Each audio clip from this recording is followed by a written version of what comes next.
Okay, today I want to show you how to use this unit. It's pretty simple. Just open the unit, let the shoelace get down through the hole.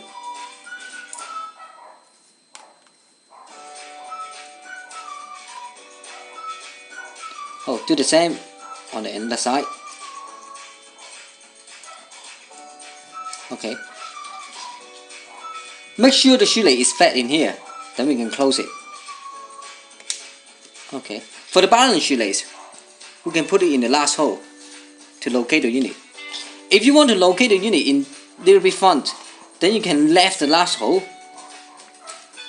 in here, so the unit will be located in a little bit forward. Okay. For the balance shoelace, how do we do? Take a lock in here.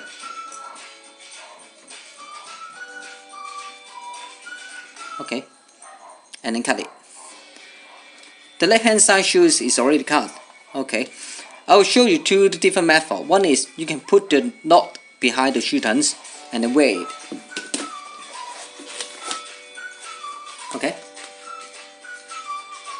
Another method is you can put the knot in the front. Okay, put it a little bit deeper and then wear it.